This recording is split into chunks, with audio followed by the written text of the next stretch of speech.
Ainda de pé, abra sua Bíblia comigo, por gentileza. Oséias, capítulo de número 12.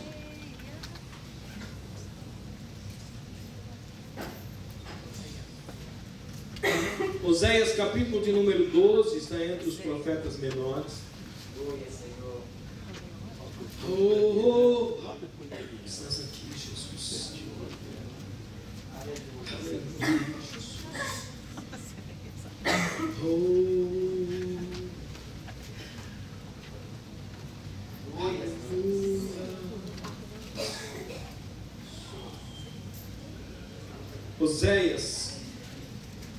Oséias capítulo de número 12. Aleluia. Depois de Daniel. Aleluia. Ezequiel, Daniel, Oséias. Estás aqui, não cesse de glorificar a Ele. Aleluia. Aleluia.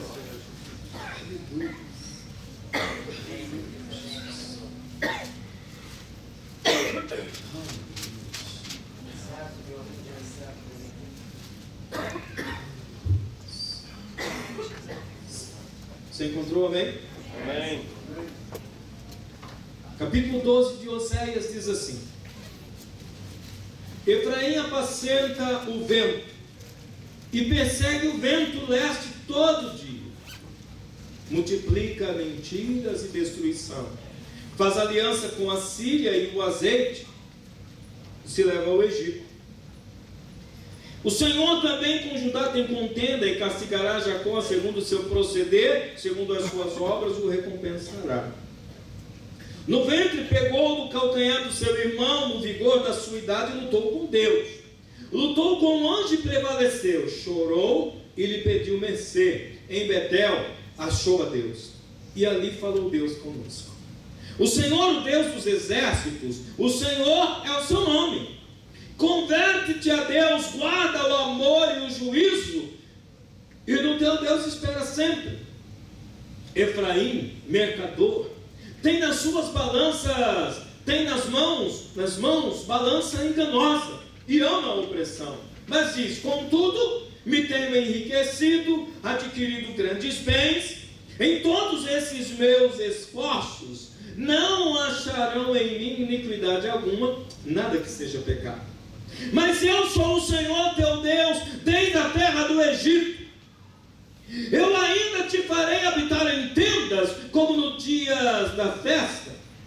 Falei aos profetas e multipliquei as visões, e pelo ministério dos profetas propus símiles. Se há em Gileade transgressão, pura vaidade são eles. Se em Gilgal sacrificam bois, os seus altares são como montões de pedra nos sulcos dos campos. Jacó fugiu para a terra da Síria, e Israel serviu por uma mulher, e por ela guardou gado. Mas o Senhor, por meio de um profeta, fez subir a Israel do Egito, e por um profeta foi ele guardado. Efraim muito amargamente provocou a ira. Portanto, o Senhor deixará ficar sobre ele o sangue por ele derramado, e fará cair sobre ele o seu opróbrio. Amém? Que Deus abençoe a porção da sua palavra. Você pode se sentar.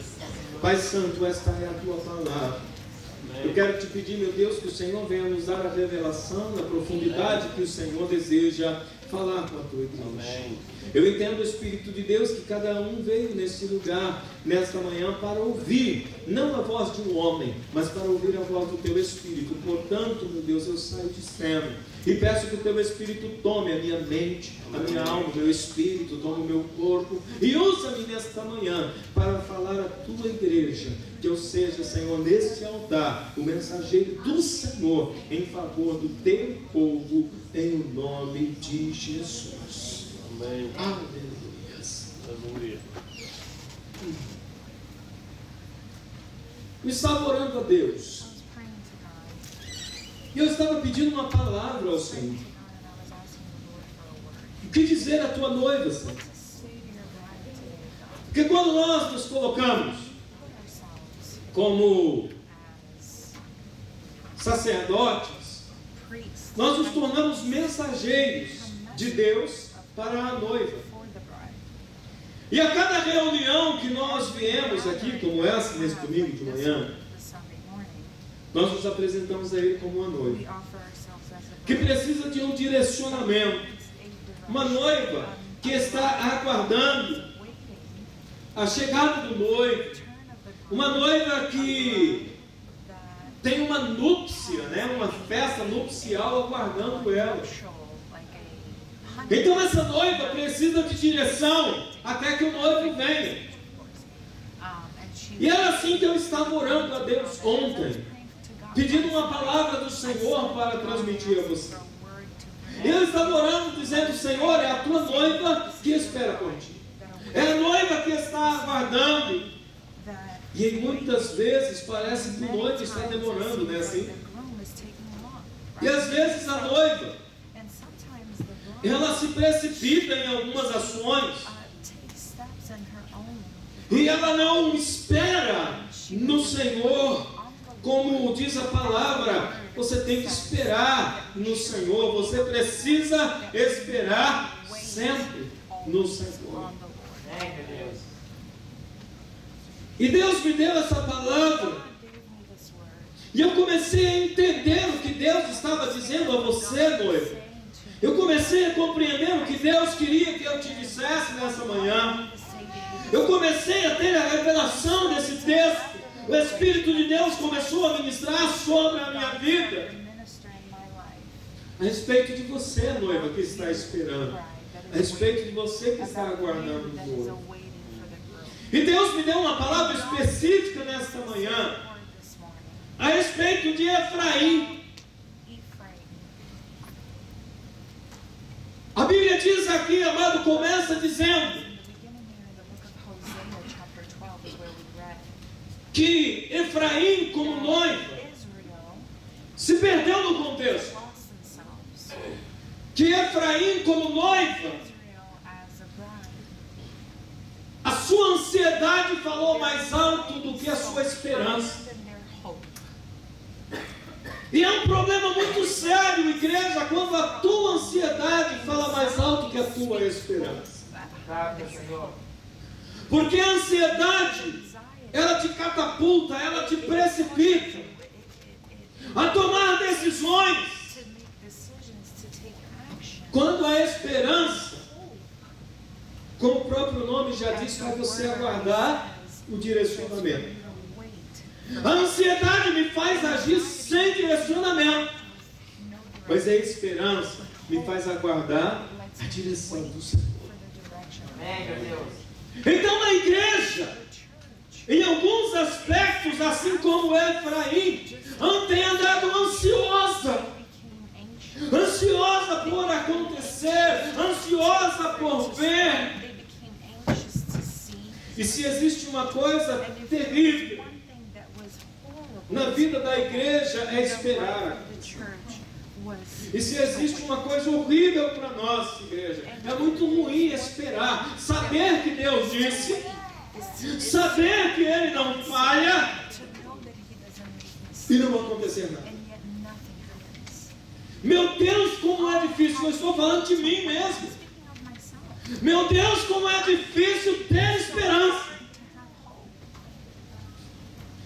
Jeremias diz assim no capítulo 3, Lamentações, a partir do verso 22, ele diz assim: bom é ter esperança e aguardar em silêncio, meu Deus,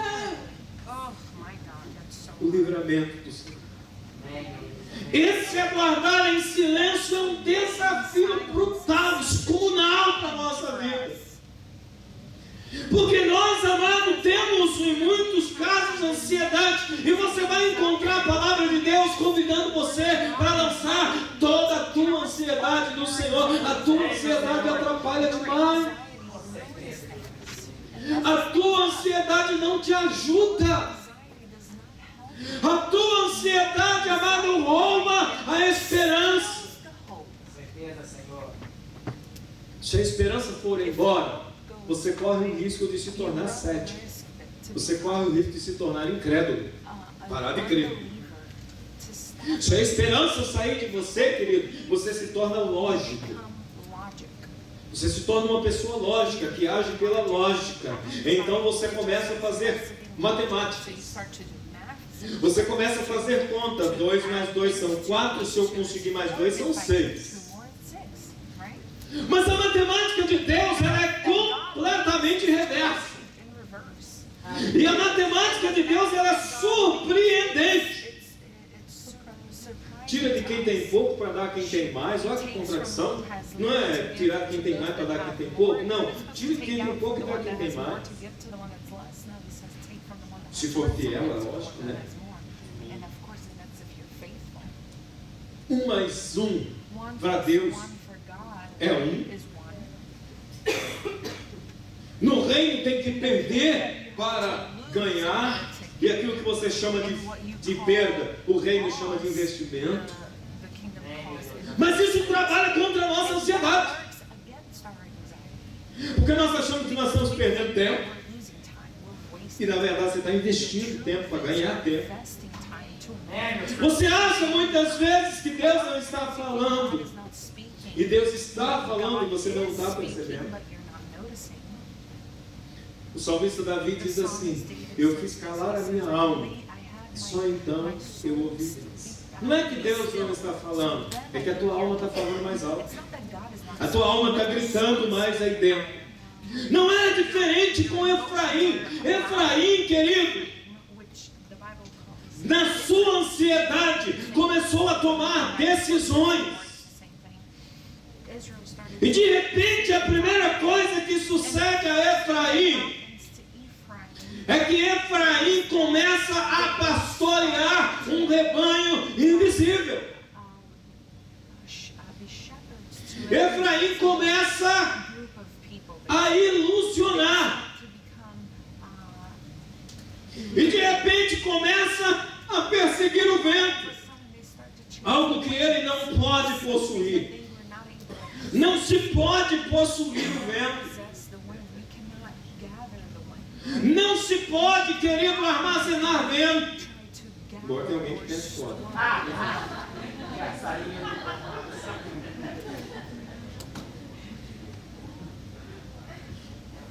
Efraim apacenta um rebanho invisível.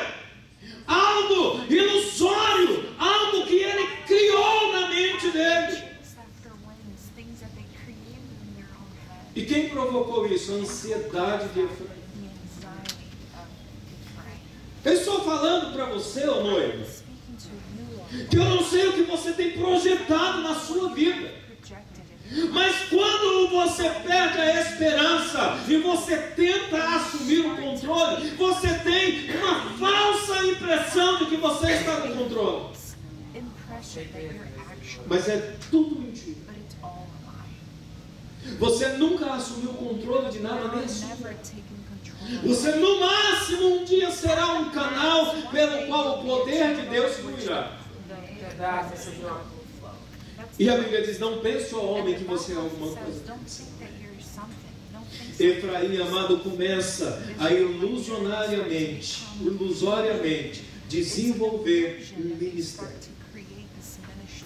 Imagine você que Efraim aqui está desenvolvendo um ministério de ilusões.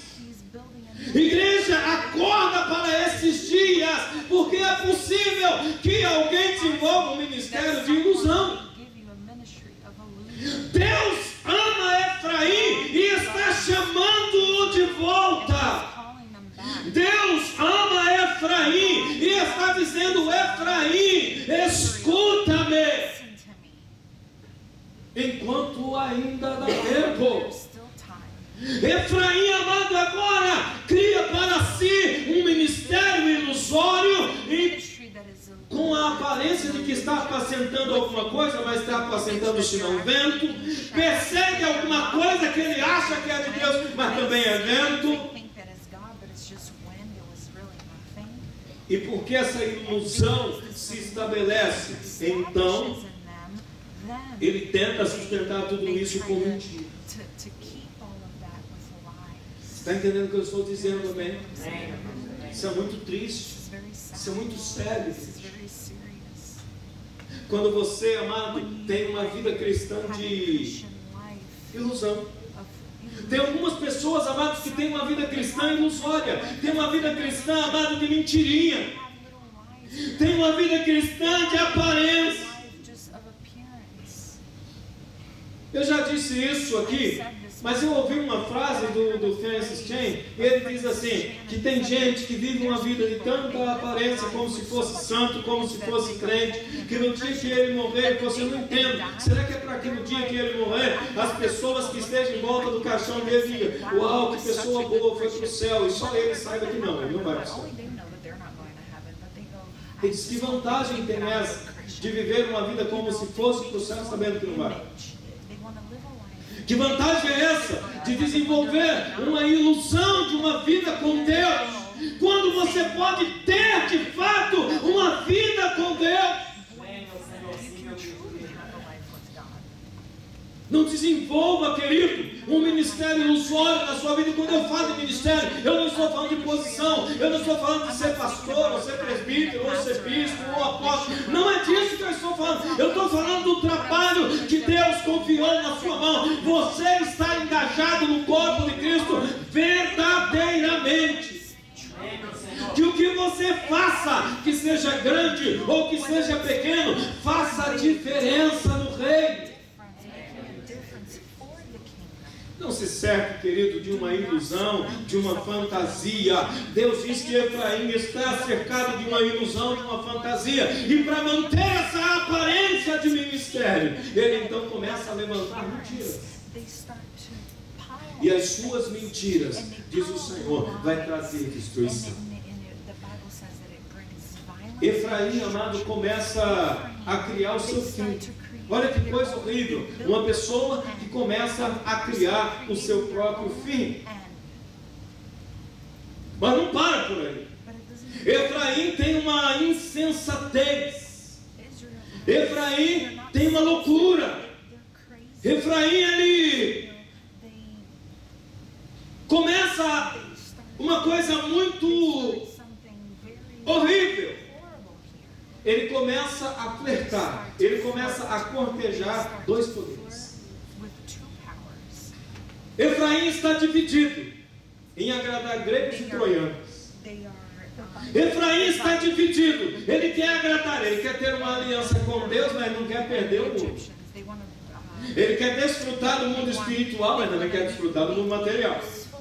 Ele quer estar na igreja, ele quer estar no mundo. Efraim quer desfrutar as suas coisas ao mesmo tempo. É impossível servir a dois senhores. Quando alguém tenta servir a dois senhores, a destruição desse alguém é certa. Você não pode, amado, ter compromisso com dois ao mesmo tempo. Isso é bigamia. Você precisa fazer uma escolha a quem servirá.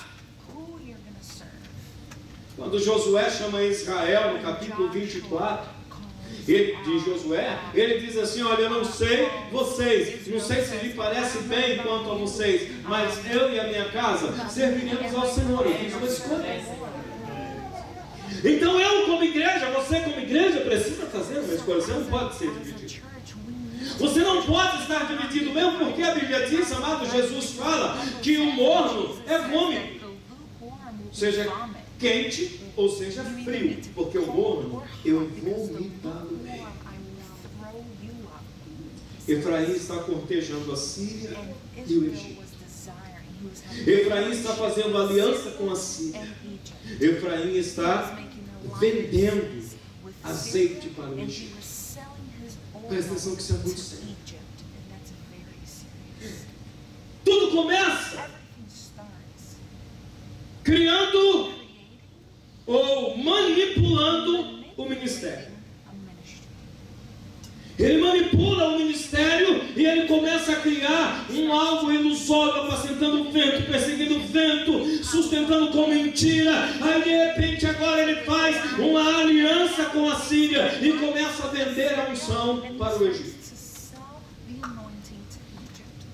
Ele faz uma aliança com a Síria porque ele é conveniente.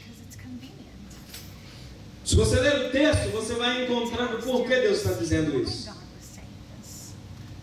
Quando Jacó encontrou uma esposa, foi na Síria, o texto está dizendo. Ele foi para a Síria e por uma esposa, ele serviu não sei quantos anos, 7 anos por uma, mais 7 anos de novo, 14 anos, no total foi enganado lá na Síria, mas ele não pode ficar solitário. Então para ele viver, não viver sozinho, ele faz aliança com a Síria. Você está me entendendo? Olha que coisa séria. Eu faço aliança para não viver solitário, mas o azeite eu vendo por Egito. Eu faço aliança com o corpo para eu não viver solidão, mas eu tenho que tirar vantagem da unção. Uma insensatez. Hoje em dia, o que mais nós vemos são crentes fazendo isso, vendendo os seus talentos, vendendo os seus dons, negociando o chamado. Pessoas, amado, que faz aliança com a Síria por causa do casamento, para não ficar sozinho. Mas o azeite eles levam para o Egito.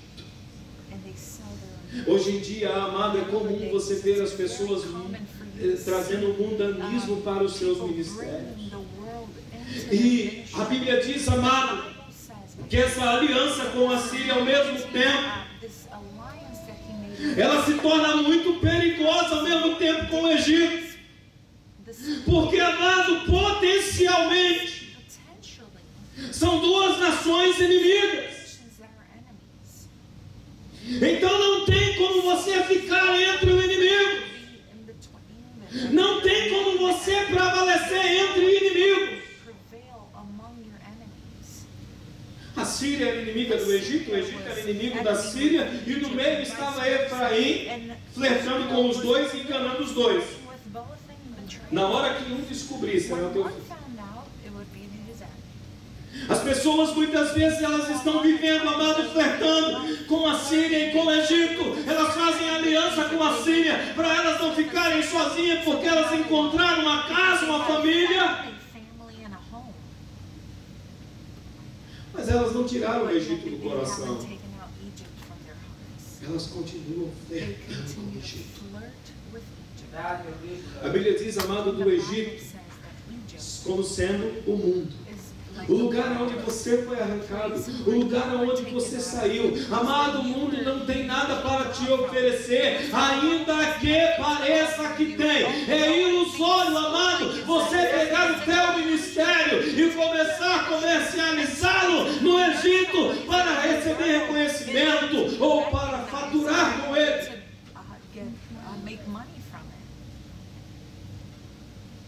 Mas muito embora Israel tenha abandonado a Deus, Deus ainda o amava.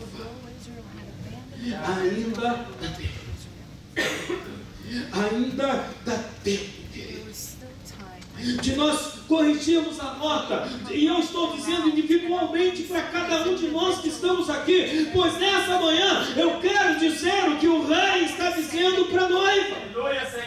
Ainda dá tempo de corrigir, seja lá o que você está fazendo, o que tem aí dentro, qual é o conceito cristão que você possui. Ainda dá tempo de você escolher um lado, e quando você escolher, dê o seu tudo, dê o seu melhor. Não pega a unção e vai vender lá no Egito para lucrar com ela. Se você fez uma aliança para gerar família, então é ali onde você fez a aliança de gerar família que o teu azeite precisa fluir.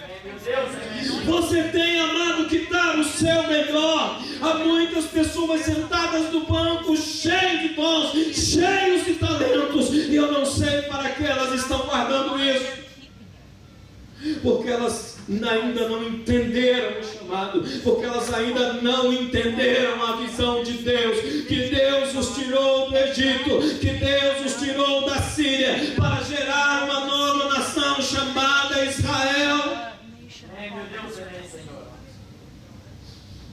E tem muita gente que não está entendendo isso. Efraim não entendeu. Efraim começa a brincar com coisa séria. Efraim começa a brincar com coisas sérias. Mas Deus, mesmo no meio da ira, mesmo no meio da punição, Deus deseja mostrar-lhe o seu favor. No capítulo 11 de Oséias, no verso 8, Deus diz assim: como que eu deixarei Efraim?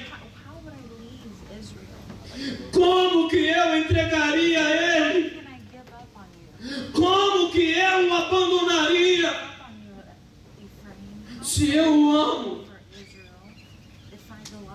Então todas as vezes que Deus nos chama a um concerto, todas as vezes que Deus fala conosco, é por causa do seu amor para com as nossas vidas. Deus não te deixa de amar. Deus não deixa de amar você em momento algum. Mas você não pode se tornar vítima das suas próprias escolhas. Diga para o teu irmão: não se torne vítima das suas escolhas. Porque o que você possui é precioso demais. O que Deus colocou nas tuas mãos é muito precioso. Não se torne vítima das tuas escolhas. Só tome decisões debaixo da revelação. Só faça o que Deus te mandar fazer. Não ilusione, querido, e não se iluda com o mundo. O mundo tem muitos atrativos hoje. O mundo tem muitas modalidades de entretenimento hoje. Mas eu pergunto: o que você tem feito com a unção que Deus colocou na sua vida? Porque muitas vezes nós pensamos que a unção, ela precisa fluir só do pastor. Muitas vezes nós pensamos, amado, que só o pastor tem a responsabilidade de ter unção. Mas Deus derramou azeite sobre a tua cabeça. E o que você tem feito com esse azeite? Deus tem liberado o seu Espírito sobre a tua vida. E o que você tem feito com isso? Deus tem batizado com o Espírito Santo. Deus tem te dado visões. Deus tem te dado profecias. Deus tem te dado dons de cura. Deus tem te dado dons de interpretação de línguas. Deus tem te dado o dom da fé. Deus tem te dado o dom da palavra. Deus tem dado o dom da oração. O que você tem feito com esses dons, com este azeite? Você não pode continuar inerte, igreja. Você não pode continuar achando que igreja é um pastor. Porque a Bíblia diz, amados, vós sois o templo. Você é a igreja individualmente. Então, unção precisa fluir da sua vida todo o tempo. Você não pode negociar aquilo que Deus colocou nas suas mãos, tentando tirar vantagem, tentando se dar bem com aquilo que Deus confiou, porque não é teu, é de Deus. Você não pode tentar se dar bem com o que Deus te confiou, porque não é teu, é de Deus. E até quando você vai brincar entre a Síria e o Egito? Sai desse meio, senão você será esmagado. Porque a Síria e o Egito não se dão bem. São dois inimigos em potencial. Vai chegar uma hora que vai ter um encontro fatal, e quem estiver no meio vai ser destruído, diz a Bíblia. Você não pode viver uma vida subdividida. A tua decisão tem que ser sim, sim, não, não. Porque o Senhor virá em breve. E não pode te encontrar entre a Síria e o Egito. Ele tem que te encontrar aonde Deus declarou para você estar. Aleluia, Senhor. Você tem que gastar as suas energias em gerar aquilo que Deus colocou na sua vida para você gerar. Oh. Mas embora tudo isso tenha acontecido, Deus ainda quer mostrar o seu favor. Deus ainda quer mostrar o seu favor. Mas eles ainda buscavam maneiras fúteis e vazias para satisfazer os desejos, seus próprios desejos. Desejos esses que só Deus poderia suprir. Isso é próprio da ansiedade. A ansiedade, amado, começa a nos dar anseios e desejos de realizações, de conquistas, e às vezes nós perdemos a esperança sem perceber. E o pior, nós nos frustramos lá na frente. A ansiedade, amado, é o caminho da frustração. Diga isso para o teu irmão: a ansiedade é o caminho da frustração. Deixa eu te dizer uma coisa: você não pode, amado, adiantar o que Deus vai fazer na sua vida. Atrasar você consegue, mas adiantar não. Diga para o teu irmão: você não consegue adiantar, você consegue atrasar. Você entende isso, amém? Você não consegue adiantar, mas atrasar você consegue. Vou te dar um exemplo clássico. Você marcou para pegar um avião 10 horas da manhã.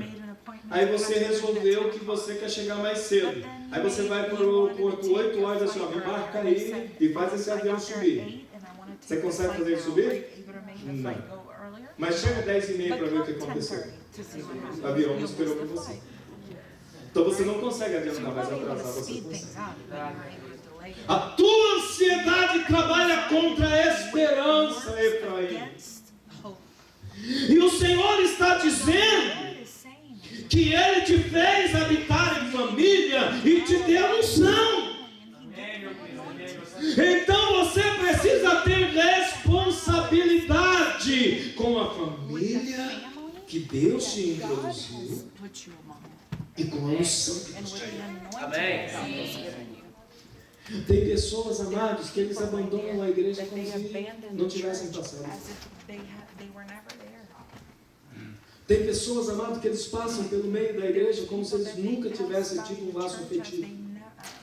Mas a Bíblia diz que nos últimos dias eles seriam afetivos. E aí eles seguem com unção. O que eles vão fazer com ela? Não sei. Mas se usarem erroneamente, dá para ganhar? Dá para ganhar. Dá para lucrar? Muito. Só que quem está interessado em pagar é o Egito. Só existe uma nação interessada a pagar pela unção da nação. O Egito. E posso te dizer, o Egito paga bem. O Egito paga bem. Porque o Egito tem ouro. Porque o Egito tem prata. O Egito, amado, é potência. O Egito tem faraós. O Egito tem pirâmides. O Egito tem tesouros. O maior faraó é o cão, né? Satanás. Ele chegou para Jesus e disse: está vendo tudo isso? Tudo te darei se prostrar. Satanás também tentou comprar a unção de Jesus. Quer vender? Quer vender? Eu compro. Pago bem. Satanás fez a maior oferta de todos os tempos. Te dou tudo. E não te dou mais porque eu não tenho. Mas tudo eu te darei se prostrar. O faraó, Lúcifer, continua oferecendo. O faraó, Lúcifer, continua ofertando. E você precisa tomar uma decisão rápida. Esses dias eu estava conversando com uma pessoa, aliás, com a minha esposa, a respeito de uma pessoa. Porque as coisas estavam dando tudo muito bem, prosperando, ganhando e tal, e tal, e tal. E de repente, o cão se levantou. O cão se revoltou. Falou: peraí, vai passar para o lado de cá de uma vez ou vai ficar me enrolando? Porque se você não passar para o lado de cá, eu vou tomar tudo.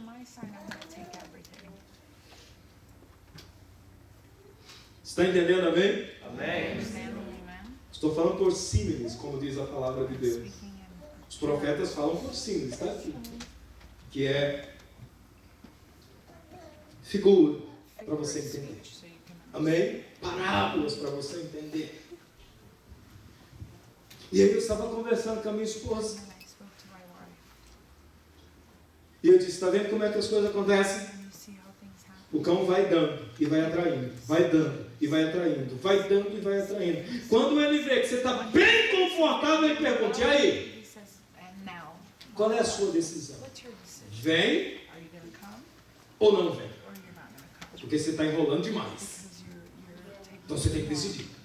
Se você vier, eu te dou mais. Mas se você não vier, eu vou arrancar tudo. As pessoas entram em desespero. As pessoas entram em desespero. Porque e agora? Eu investi meu tempo, eu investi energia, eu investi em palavras, eu investi em atitudes, e agora? E se eu negar, eu vou ficar envergonhado?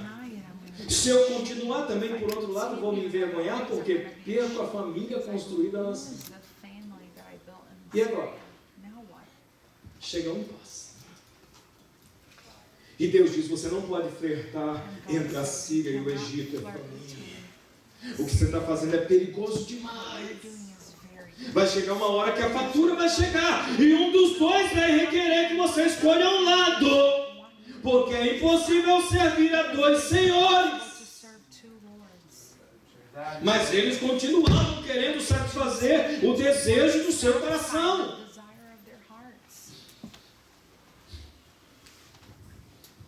Olha aqui o que diz o verso 3.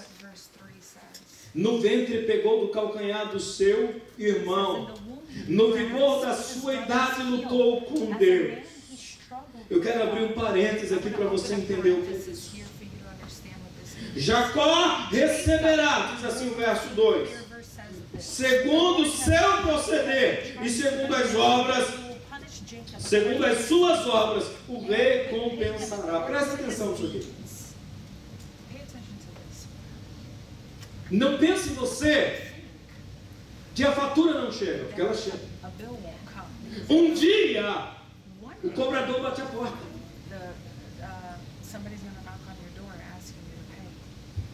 Tem um cartão de crédito de uma companhia, que eu não vou dizer o nome, porque eu sei lá se vão processar. Mas tem um cartão de crédito de uma companhia que te oferece no limit. Não limite, não tem limite. Você pode gastar o que você quiser. Se você chegar ali no Home Depot e quiser levar $50 mil, você lota o caminhão. Só tem um detalhe.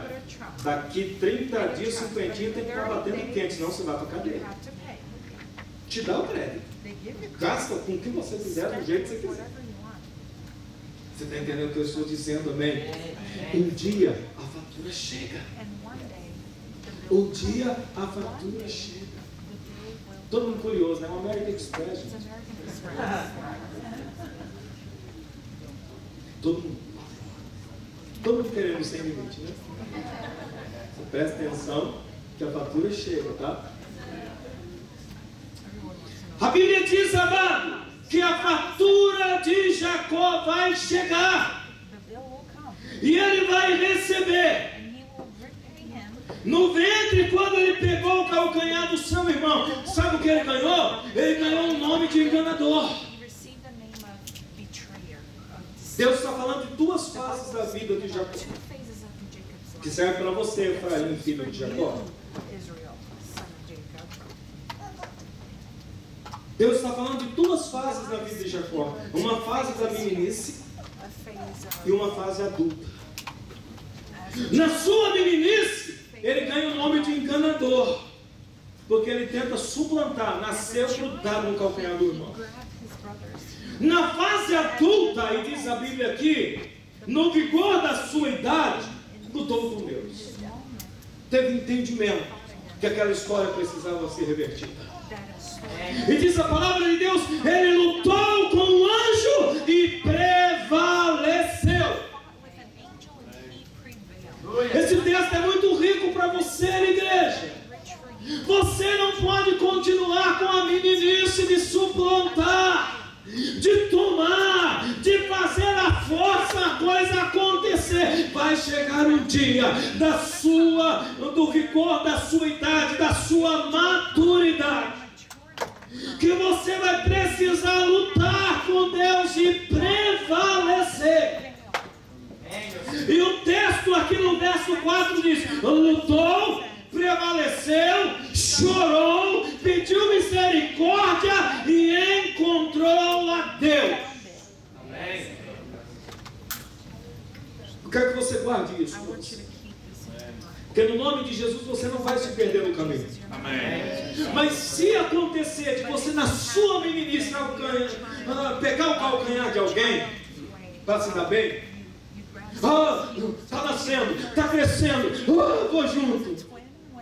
Meninice, você vai ganhar com isso o nome de Jacó. É só isso que você vai ganhar, e a vida inteira, até que você mude isso, todo mundo vai olhar assim: sai de perto desse cara. Olha o nome dele, é Jacó. Jacó chama-se enganador, suplantador. Até que um dia ele diz assim: eu vou mudar essa história, eu vou gerar algo genuíno em Deus. Quando nós agimos, amado, na nossa meninice, nós só geramos, amado, querido, é desconforto. Porque onde eu chego, as pessoas olham para mim torto. Mas na fase adulta, a Bíblia diz: no vigor da sua idade, na sua maturidade, ele vai de encontro ao Senhor e ele luta com todas as suas forças e prevalece. Eu gosto disso. Isso vai exigir energia da sua parte, querido, para você poder prevalecer. Mas a Bíblia diz que teve choro. A arrogância aqui saiu de Jacó. Ele se humilhou. Ele pediu mercê a misericórdia. Ele pediu que Deus tivesse misericórdia da vida dele. E quando ele chorou e implorou por misericórdia, ele achou a Deus. Ele teve um encontro com Deus. Deus está dizendo a Efraim: o teu pai agiu na mesma meninice que você agiu, mas no dia que ele se tornou homem, no dia que ele se tornou maduro, ele me encontrou. É possível você andar na unção, é possível você andar no ministério, andar no dom e ainda não ter conhecido Deus. Você conhece pessoas que às vezes você olha e diz: ele caiu. Aí você diz: meu Deus, mas era tão homem de Deus. Quando orava acontecia, quando não sei o que acontecia, quando cantava chorava, e quando não sei o que, conhecia o dom, mas ainda não conhecia Deus, era menino. Tinha talento? Tinha, inegável. Tinha dom? Inegável. Tinha azeite? Inegável. Tinha. Mas era menino. Não conhecia Deus. Até que na sua maturidade, eu gosto dessa palavra, ele achou Deus. Sabe o que aconteceu quando ele achou Deus? Olha o que diz aí no final do versículo 4. Ali Deus falou conosco. Espera lá. Quantas pessoas estavam ali? Só Jacó. Mas Deus falou conosco. Quando você acha Deus, você se torna uma carta viva. Amém. E Deus começa a falar através disso. Aleluia. E Deus começa a encontrar pessoas. Porque você o achou. Agora você consegue levar pessoas a Deus. Aleluia. Porque, amado, só vai conseguir chegar a um lugar quem já esteve lá. Você não vai conseguir levar ninguém a um lugar que você nunca esteve. Como você vai levar alguém, conduzir alguém a um lugar que você nunca foi? É vento, é ilusão.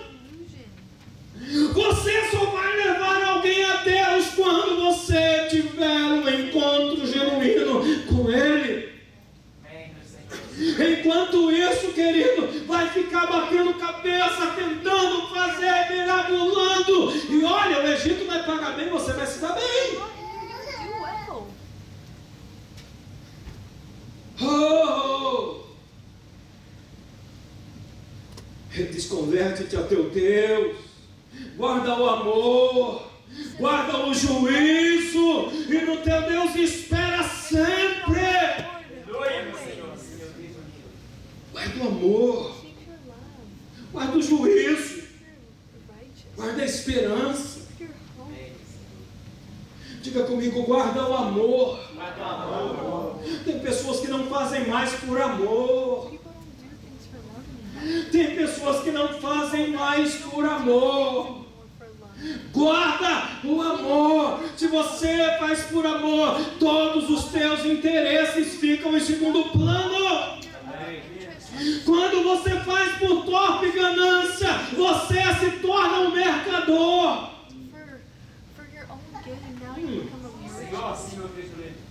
É um problema muito sério quando eu me torno um mercador, um negociante. Que a palavra aqui para mercador é negociante. Eu encontro um negociante na Bíblia, lá em Ezequiel 28, 18. Quando Deus olha para Lúcifer e diz assim: por causa do teu mercado, por causa da tua negociação, você profanou o teu santuário. Agora escute, eu tenho alguns minutos apenas, eu vou terminar em alguns minutos, eu já passei do horário, mas eu preciso concluir. Escute aqui para mim. Lá no capítulo 28 de Gênesis, essa história começa lá atrás, lá no comecinho da Bíblia. Quando José se encontra com Jacó no Egito, ele traz os seus 2 filhos. Jacó já está à beira da morte.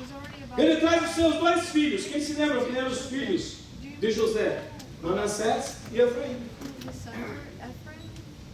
Jacó impõe a mão, liberando primogenitura sobre Efraim. Aqui Efraim já perdeu a primogenitura. Está entendendo o que eu estou dizendo, amém? Não é o fato de alguém um dia ter colocado a mão na tua cabeça que isso vai permanecer para sempre. Não confia nisso, não. Porque as tuas atitudes podem fazer essa unção ser retirada. Oh, meu Deus, se eu tivesse mais tempo. Jacó impõe as mãos no capítulo 28 do Gênesis sobre a cabeça de Efraim. E libera palavras de bênção sobre Efraim. E ele diz assim: José, José, você foi tão maltratado. José, vendido pelos seus irmãos. Aquele que sonhava entrou em pesadelo.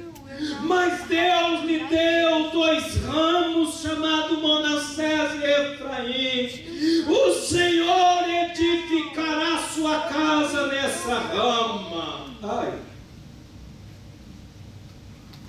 meu Deus, meu Deus. Sabe o que a gente encontra no Salmo 78? Salmo 78. No versículo, a partir do versículo 67, salmista Asaf, que escreve 67, 68, 69, 80, como chamado de salmos pastorais. No Salmo 78, no verso 67, fala que Efraim perdeu a unção. Um cara que foi consagrado nesse pastor perdeu a unção. Havia uma expectativa, segundo o Salmo. No verso 67 do Salmo 78, havia uma expectativa de que o tabernáculo e o templo do Senhor fosse entregue a Efraim. Isso nunca foi entregue. O Salmo revela que havia uma expectativa. Ainda havia uma outra expectativa, segundo o Salmo 78, verso 67. O verso 68 e 69 diz que todos aguardavam que Jesus nasceria da raiz de Efraim. Isso foi mudado para Judá. Perdeu a unção da primogenitura. Todo o ministério glorioso que tinha para Efraim, ele perdeu por causa da ansiedade dele e por causa do comércio dele. Ele profanou o santuário que Deus confiou. Igreja, isso é muito sério, igreja. Deus tem confiado coisas grandes na sua mão. O que você tem feito nesse algo grande que Deus tem confiado em tuas mãos?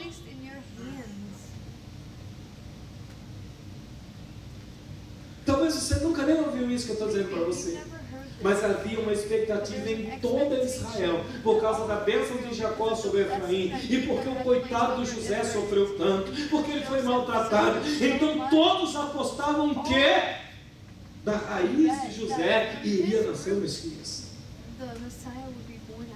E a Bíblia diz, no Salmo 78, que Deus mudou de ideia. Diga que o irmão está certo, Deus mudou de ideia. Tem gente que pensa que Deus não muda de ideia. Meu Deus! Olha a declaração de Efraim, querido. Meu Deus, olha aqui o verso 8, eu quero terminar. Mas diz, contudo, me tenho enriquecido, adquirido grandes bens em todos estes meus esforços. Meus esforços. Sou um cara esforçado e é por isso que o meu ministério tem dado bem. Não acharão em mim iniquidade alguma. Nada que seja pecado. A síndrome de Efraim está solta, irmãos. As pessoas estão vendendo ministérios, as pessoas estão se vendendo, mas em mim não tem pecado nenhum, não. Eu estou só lucrando com o que eu tenho em mãos. E Deus lembra a Efraim e lembra a você nessa manhã, aqui no verso 9, da onde Ele te resgatou. Deus diz, eu te tirei do Egito. Eu sou o Senhor teu Deus. Desde a terra do Egito, eu ainda te farei habitar em tendas como nos dias das festas. É disso que Deus está falando. Sabe o que Deus está dizendo para ele? Eu ainda vou levar você a conhecer o tabernáculo. Você entendeu o que eu estou dizendo, amém? Amém. Amém. Deus está dizendo, eu te tirei do Egito. Eu não me esqueço de onde eu te tirei. Eu te salvei. Eu te remi. Eu te tirei da escravidão. Você se esqueceu disso, mas eu não me esqueci. Eu vou te fazer voltar aos tabernáculos. Para você entender o meu serviço. Para você entender o que é ministério. Eu vou te levar de volta ao tabernáculo. Eu vou te fazer habitar em tendas novamente. É tabernáculo. Isso aqui leva a Cristo, que tabernáculo é Deus. Jesus era um tabernáculo vivo, diz a Bíblia. E Deus está dizendo, se você me amar, eu posso te levar de volta ao tabernáculo. Eu posso te levar de volta à singeleza, porque o tabernáculo propositalmente foi feito em tendas do primeiro para ser simples. Eu vou te voltar a ensinar a simplicidade. Você não pode se esquecer da onde eu te tirei. E aí no verso 10 ele está dizendo: e você nunca vai ter desculpa, porque eu falei com profetas, eu multipliquei as visões, eu falei pelo ministério dos profetas, eu até te mostrei exemplos. E Deus está falando aqui agora de Oséias, que Deus mandou ele casar-se com uma prostituta, para numa alegoria, para num exemplo, dizer a Israel que ainda que Israel se prostitua, Deus ainda está disposto a resgatar a noiva, que ainda que Israel se distancie, Ele ainda me ama incondicionalmente, mas eu preciso entender e aceitar isso.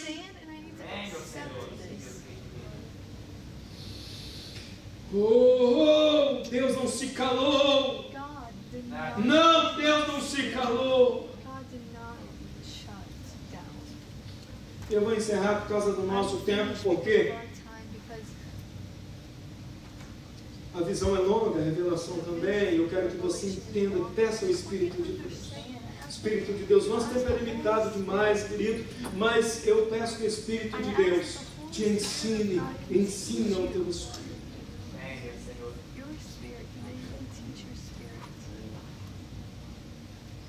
A Bíblia diz, amado, que Deus insistiu com Efraim no novo nascimento. No capítulo 13, no verso 13, Deus insistiu com Efraim no novo nascimento. Mas Efraim, amado, resistiu a nascer de novo.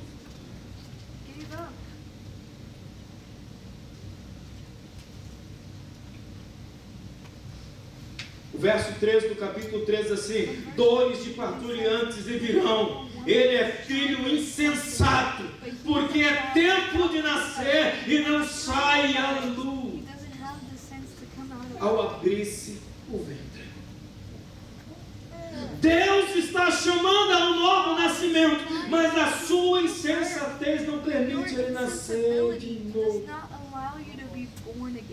E Deus ama tanto que no verso 14 Deus diz assim, presta atenção, no verso 14 Deus diz assim, coloque-se de pé para dar a impressão que eu estou terminando.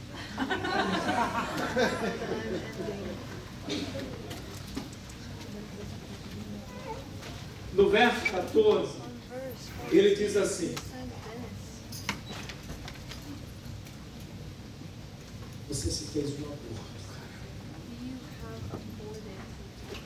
Você se fez um aborto. Você estava dentro do ventre e não quis nascer. E aquilo que era para ser o lugar da tua origem se tornou a tua sepultura. Ai, eu preciso do Espírito de Deus para entender isso. Você precisa da graça do Senhor para entender isso.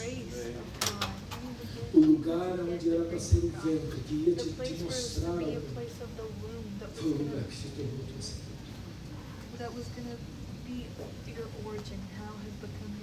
Todo ventre abortivo, amado, se tornou a sepultura. Mas mesmo assim, mesmo assim Deus diz: eu ainda vou te dar mais uma chance, eu vou te ressuscitar.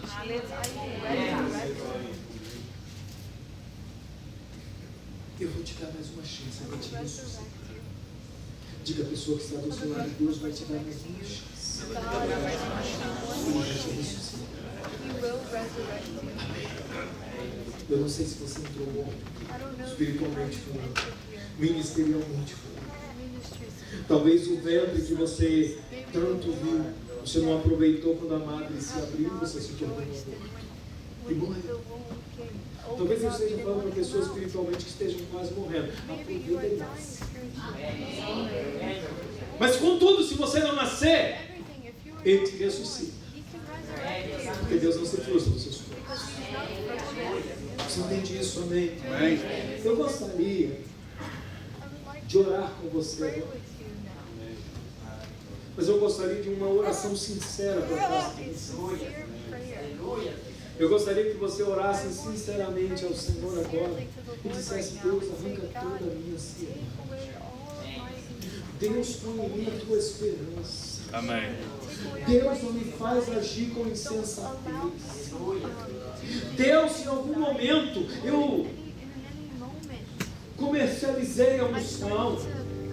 Ou se na minha mente passou-se a ideia de eu enriquecer com ela. Que o Senhor venha arrancar isso de mim. Aleluia. Porque eu quero ser aquilo que o Senhor disse no Espírito. Amém. Porque eu quero ter aquela unção da primogenitura que nem me era legalmente dada, porque eu nem era o primogênito. Mas o Senhor agradou de mim e fez a primogenitura cair sobre mim. Começa a falar com Deus. Para de achar que a administração é para os outros, a administração é para você. Aleluia. Para de achar que Deus está mandando indireta para um ou para o outro. Deus está falando com você, Deus está falando Sim, comigo. meu Santo Deus, é verdade. Deus é sensível e educado. Deus não fica dando indireta em ninguém, não. Deus fala diretamente com você. Então essa manhã o negócio é com você, não é com o irmão que está do lado, com a irmã, é com você. Volta, Efraim. Entende, Efraim, que não foi pouco que foi colocado sobre a tua cabeça. Não se deixe iludir pelo ouro do Egito, porque a única coisa que você possui de valor é o azeite. Não negocie a única coisa de valor que você tem. Não negocie os seus conceitos, os seus valores. Não negocie a sua convicção, Efraim, noiva do Cordeiro. Mas volta para o teu Senhor. Ainda que você tenha se tornado um aborto no ventre, Ele ainda pode te reviver. Ele ainda pode te chamar à vida. E você vir à luz. E cumprir o chamado para o qual você foi determinado a fazer. Porque Deus não desiste dos seus projetos. Olha o Senhor. Isso, fala com Ele. Se em alguma coisa você se compara com o Efraim nessa manhã,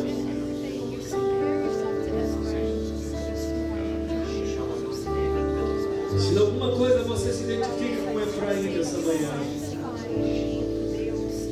arrepende-te. Volta ao primeiro amor, recobre o juízo, se completa.